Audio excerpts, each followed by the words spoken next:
साल 1903, स्थान उड़ीसा। मंदिर का नाम कोणार्क सूर्य मंदिर। साल 1903 में कोणार्क मंदिर के मुख्य दरवाजे को अचानक रेत और बालू से पूरी तरीके से ढककर बंद कर दिया गया। इस घटना को करीबन 118 साल बीत गए, परंतु आज तक भारत सरकार ने इस दरवाजे को नहीं खोला। जब आप कोणार्क मंदिर में जाएंगे तो आपको मंदिर का मुख्य द्वार बंद दिखाई देगा।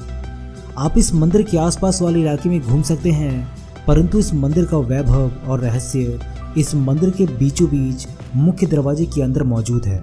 इस मंदिर से जुड़े कई रहस्य हैं, जैसे कि ये मंदिर अधूरा है, ये मंदिर शापित है, ये मंदिर सैकड़ों सालों से रेत में दफन था। इस मंदिर के ऊपर 52 टन का एक चुंबक लगा था। इस मंदिर को बनाने वाले एक कारीगर ने आत्महत्या कर ली थी। इस मंदिर में रात के वक्त नर्तकियों की नाचने की आवाज़ें आती है। ऐसे कई रहस्य हैं इस मंदिर के बारे में, जिसे अगर आप सुनेंगे तो आपके होश उड़ जाएंगे। लेकिन फिर भी एक सवाल है जो बार बार मन में उठता है कि इतने प्रयासों के बाद भी भारत सरकार बार बार कोणार्क मंदिर के मुख्य दरवाजे को खोलने का निर्णय क्यों बदल देती है। कोणार्क सूर्य मंदिर के उन रहस्यों के बारे में जिसे भारत सरकार भी सबसे छुपाती है। तो चलिए इस वीडियो की शुरुआत कर लेते हैं। कोणार्क सूर्य मंदिर। ये मंदिर भगवान सूर्य को समर्पित है। इस मंदिर की भव्यता के कारण ही ये देश के सबसे बड़े 10 मंदिरों में गिना जाता है। कोणार्क का सूर्य मंदिर उड़ीसा राज्य के पुरी शहर से लगभग 23 मील दूर नीले जल से लबरेज चंद्रभागा नदी के तट पर स्थित है। इस मंदिर को पूरी तरीके से सूर्य भगवान को समर्पित किया गया है। इस मंदिर की रचना इस प्रकार की गई है जैसे एक रथ में 12 विशाल पहिए लगाए गए हो और इस रथ को 7 ताकतवर बड़े घोड़े खींच रहे हो और इस रथ पर सूर्यदेव को विराजमान दिखाया गया है। यह मंदिर से आप सीधे सूर्य भगवान के दर्शन कर सकते हैं। मंदिर के शिखर से उगते और ढलते सूर्य को पूर्ण रूप से देखा जा सकता है। जब सूर्य निकलता है तो मंदिर से यह नज़ारा बेहद ही खूबसूरत दिखता है। ऐसा लगता है जैसे सूरज की निकली लालिमा ने पूरे मंदिर में लाल नारंगी रंग बिखेर दिया हो। वही मंदिर के आधार को सुंदरता प्रदान करते 12 चक्र साल के 12 महीने को परिभाषित करते हैं और हर चक्र दिन के 8 पहरों को दर्शाते हैं। ये मंदिर 2 भागों में बना हुआ है, जिसमें से पहले भाग नट्ट मंदिर में सूर्य की किरणें पहुंचती थी और कहा जाता है कि कांच या हीरे सरीखे धातु से वे इस मंदिर की प्रतिमा पर पड़ती थी, जिससे इसकी छटा देखते ही बनती थी। वही मंदिर की कलाकृति में इंसान हाथी और शेर से दबा है, जो कि पैसे और घमंड का घोतक है और ज्ञानवर्धक भी है।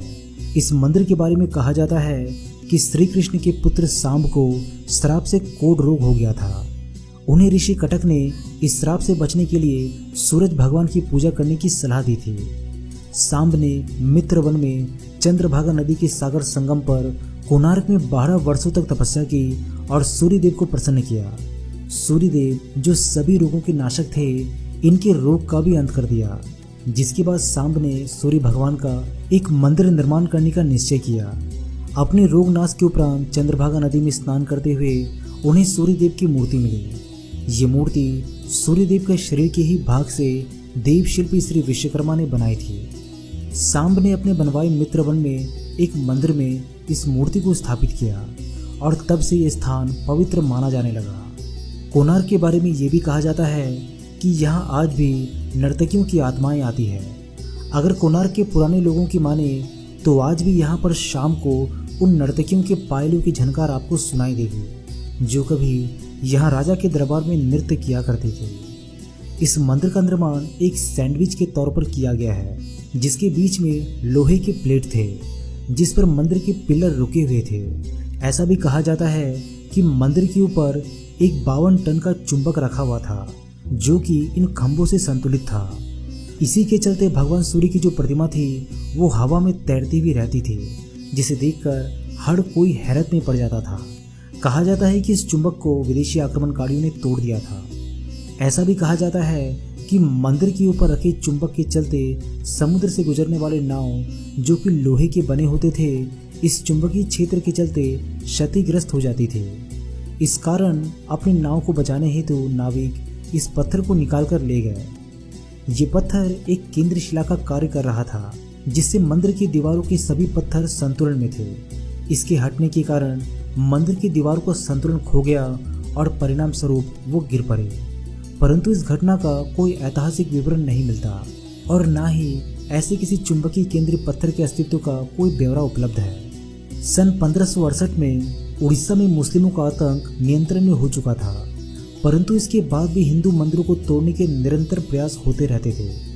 इस समय पुरी के जगन्नाथ मंदिर के पंडों ने भगवान जगन्नाथ की मूर्ति को श्री मंदिर से हटाकर किसी गुप्त स्थान पर छुपा दिया था।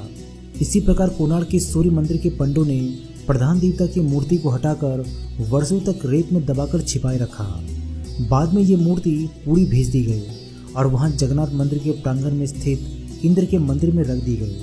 कई लोगों का ये मानना है कि यहाँ की पूजा मूर्तियाँ अभी भी खोजी जानी बाकी है, लेकिन कई लोगों का ये भी कहना है कि सूर्यदेव की मूर्ति जो न्यू दिल्ली के राष्ट्रीय संग्रहालय में रखी है वही कोणार्क की प्रधान पूज्य मूर्ति है। फिर भी कोणार्क मंदिर में सूर्य वंदना मंदिर से मूर्ति हटने के बाद से बंद हो गई। इस कारण कोणार्क में तीर्थयात्रियों का आना जाना बंद हो गया। कोणार्क सूर्य वंदना के समान ही वाणिज्य गतिविधियों का एक कीर्तिवान नगर था, परंतु इन गतिविधियों के बंद हो जाने के कारण ये एकदम से वीरान हो गया और कई सालों तक रेत और जंगलों से ढका रहा। फिर बाद में इस मंदिर को खोजा गया, लेकिन इसके कई हिस्से बहुत ही बुरी हालत में पाए गए। फिर बाद में ऐसा कहा जाता है कि कई आक्रमणों और नेचुरल डिजास्टर के कारण जब मंदिर खराब होने लगा तो 1901 में उस वक्त के गवर्नर जॉन वुडबर्न ने जगमोहन मंडप, जो कि इस मंदिर का प्रधान मंडप है, उसके चारों दरवाजों पर दीवारें उठवा दी और इसे पूरी तरीके से रेत से भर दिया ताकि ये सलामत रहे और इस पर किसी डिजास्टर का प्रभाव ना पड़े। इस काम में करीबन 3 साल लगे और 1903 में ये पूरी तरीके से पैक हो गया। वहां जाने वालों को ये पता नहीं होता कि मंदिर का अहम हिस्सा, जो कि जगमोहन मंडप है, वो अभी तक बंद है। बाद में एएसआई ने इसके अंदर के हिस्सों पर शोध कार्य आरंभ किया। कई बार लोगों के दर्शन हेतु इस मंदिर के मुख्य दरवाजों को खोलने की बात कही गई, परंतु 118 साल बीत गए और आज भी ये आलम है कि ये बंद है।